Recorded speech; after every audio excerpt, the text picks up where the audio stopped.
Everyone knows that Bruce Lee was one of the most amazing martial artists who ever walked the planet. Today I'd like to share with you one of the tools he used to get there.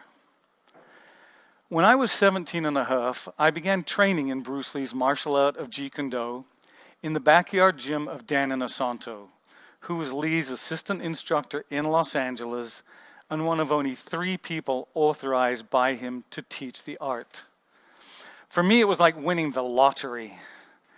Bruce ignited my passion for martial arts when I was 11 years old and saw him in the Green Hornet television series.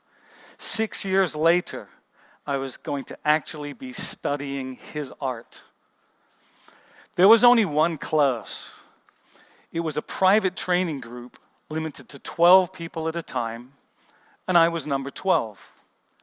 Not only was I the youngest of the group by far, even though I had several years of training in a couple of traditional arts, all of the other guys were high-level martial artists, most of them black belts.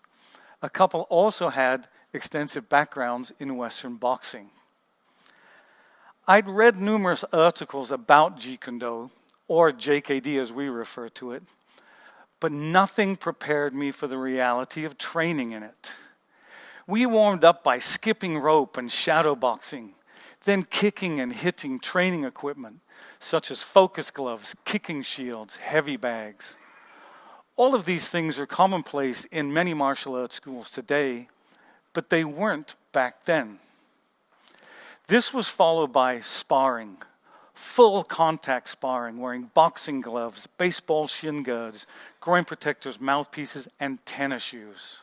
In my previous training, I'd learned all sorts of ornate martial art forms, and I was taught all sorts of self-defense techniques that were supposedly guaranteed to deal with any type of attacker. But I'd never actually put them to the acid test by attempting to use them in freelance sparring. And I found out very quickly it was an entirely different ballgame. Most of the material I'd spent years learning didn't work under pressure. And the result was that I got hit a lot. It was rough going, not to mention painful at times.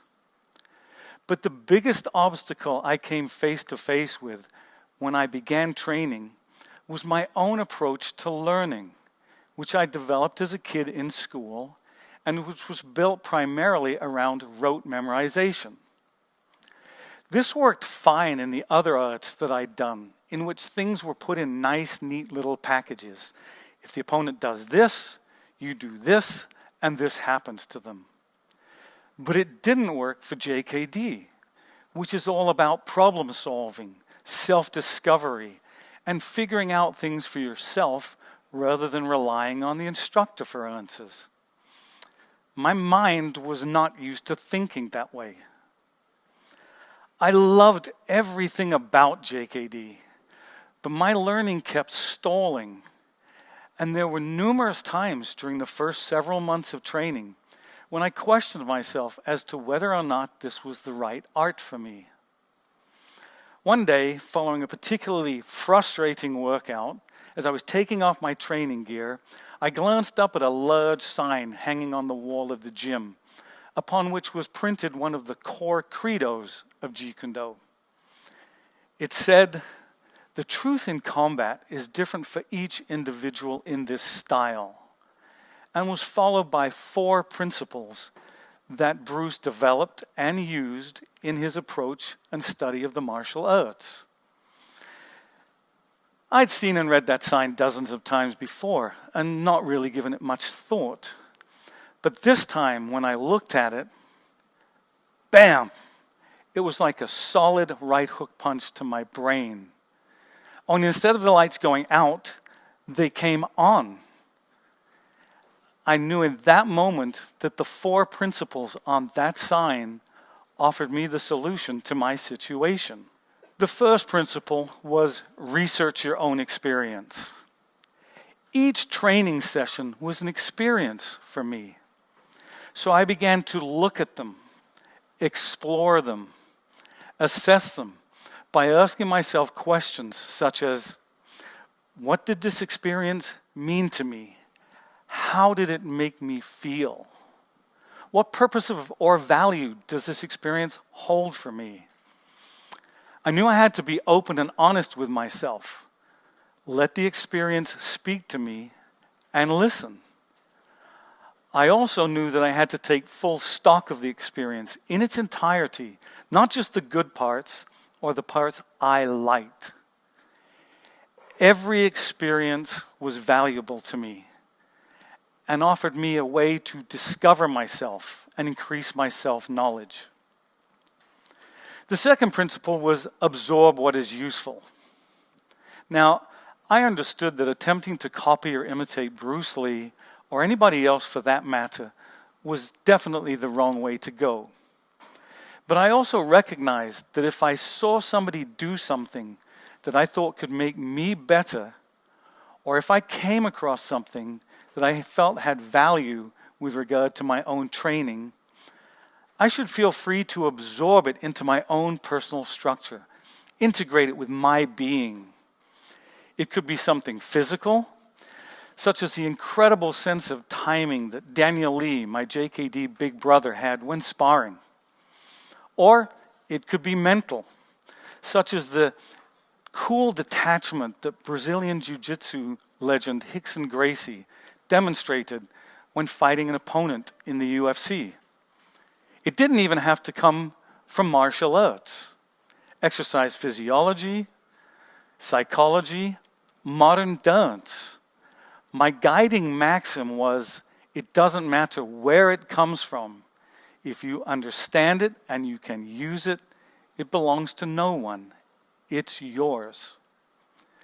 When I was considering absorbing something, I'd break it down and analyze it.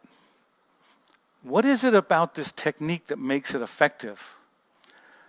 What makes this training method useful for me? How will cultivating this mental attitude make me better?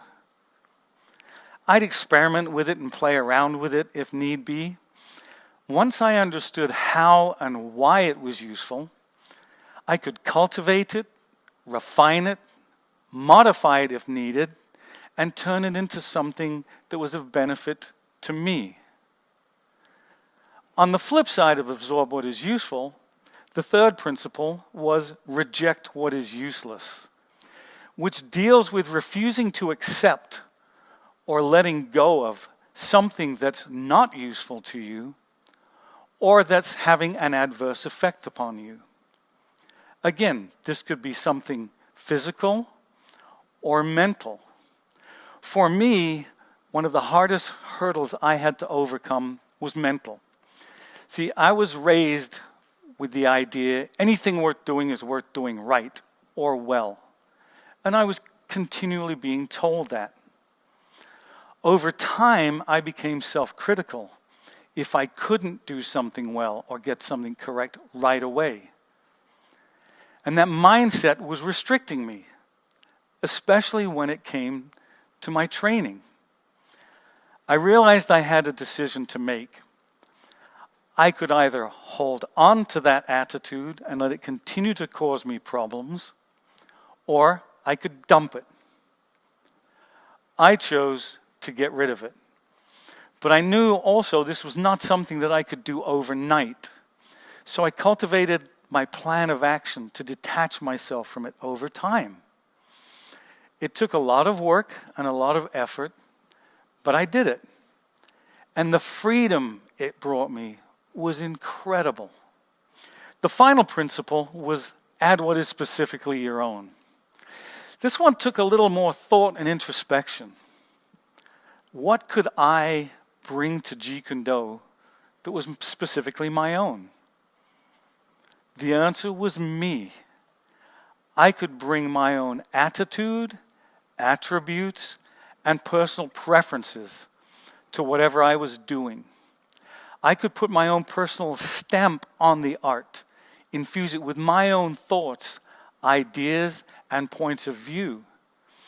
By doing this, I would cultivate my own personal martial expression. And that is what Jeet Kune Do is all about. These 4 principles changed my mindset and helped me develop and cultivate a whole new approach to not only learning, but living. And I think that they are invaluable tools that you can use to help enhance your self-development. They'll help you to explore yourself and get in touch with yourself. Figure out what works for you and what doesn't. What's useful to you and what's not. And what makes you unique as a person. You can apply them to whatever's happening in your life, whatever situation you find yourself in, whatever problem or challenge you're dealing with. When you put these principles to work for you, your life will be richer and more rewarding.